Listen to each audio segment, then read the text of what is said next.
আসসালামু আলাইকুম ওয়া রাহমাতুল্লাহি ওয়া বারাকাতুহু। প্রিয় দর্শক, এই যে দেখতেছেন আমাদের প্রিয় ঐতিহ্যবাহী মাদারীপুর জেলার কালকিনি থানার রমজানপুর ইউনিয়নে হাজী মোহাম্মদ ইসহাক ব্যাপারীর কষ্টে ফসল সূর্যমুখী, যেটাকে বলা হয় সাধারণভাবে সূর্যমুখী ফুল। এখানে তৈল হবে, সয়াবিন তেল, 1 নম্বর তেল হবে। এটাতে কোনো ভেজাল নাই, আলহামদুলিল্লাহ, সম্পূর্ণ অরিজিনাল তেল। এটা তিনি খুব কষ্ট করে ফসল করেছেন, অনেক লালিত পালিত করে এটাকে অনেক ধৈর্য সহকারে তিনি এই পর্যন্ত আনছেন। আল্লাহ রাব্বুল আলামিনের শুকরিয়া। আল্লাহ রাব্বুল আলামিন এখানে অনেক ভালো ফসল দিয়েছেন, আলহামদুলিল্লাহ। এখানে যে কেউ এসেই পাগল হয়ে যাবে। দেখেন আপনারা, আলহামদুলিল্লাহ, খুব ভালো লাগতেছে, আলহামদুলিল্লাহ, খুব ভালো লাগতেছে আল্লাহর রহমতে। দেখেন আপনারা, এটা স্থান হলো মাদারীপুর জেলায় কালকিনি থানায় রমজানপুর ইউনিয়নে হাজী মোহাম্মদ ইসহাক ব্যাপারীর ঘরের সামনেই এখানে আলহামদুলিল্লাহ খেতে লাগানো হয়েছে।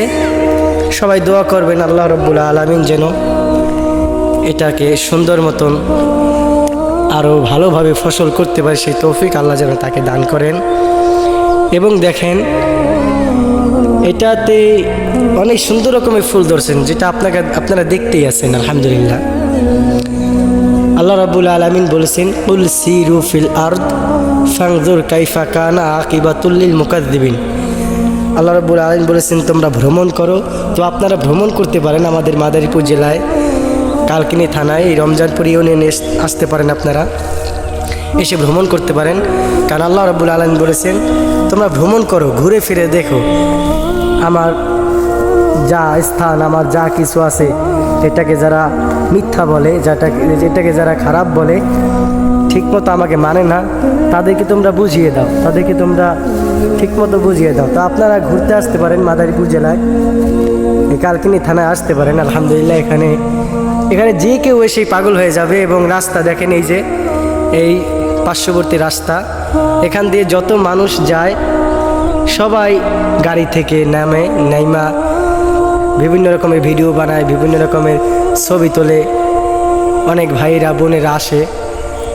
আপনারা আসতে পারেন। এই ইসহাক ব্যাপারী, হাজী মোহাম্মদ ইসহাক ব্যাপারী, তিনি এটাকে অনেক কষ্টে ফসল করছেন এবং এখনও করতেছেন।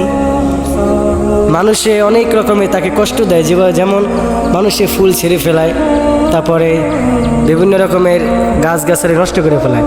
তো আমরা এই কাজগুলো করব না, যেহেতু সে অনেক কষ্ট করে এটাকে এই ফসলটা করছেন। দেখেন, এই যে বেড়া দেওয়া হয়েছে, মানুষ নষ্ট করে ফেলে দেখে এই যে বেড়া দেওয়া হয়েছে,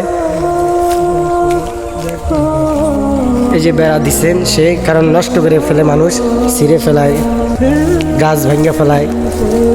এই যে আপনারা দেখেন, এখানে এই যে গাছটা নষ্ট করে ফেলছে, এই যে ফুলটা ছিঁড়ে ফেলাইছে। তো সবাই দোয়া করবেন আল্লাহ রাব্বুল আলামিন যেন হাজী মোহাম্মদ ইসহাক ব্যাপারীকে আরও ধৈর্য সহকারে এই ফসল আদি করার তৌফিক দেয় এবং আরও সুন্দর মতন যে কাজগুলো করতে পারে সেই তৌফিক আল্লাহ যেন তাকে দান করেন। সবাই আমাদের জন্য দোয়া করবেন, আল্লাহ রাব্বুল আলামিন যেন আমাদেরকেও কবুল করেন। আসসালামু আলাইকুম ওয়া রাহমাতুল্লাহি ওয়া বারাকাতুহু।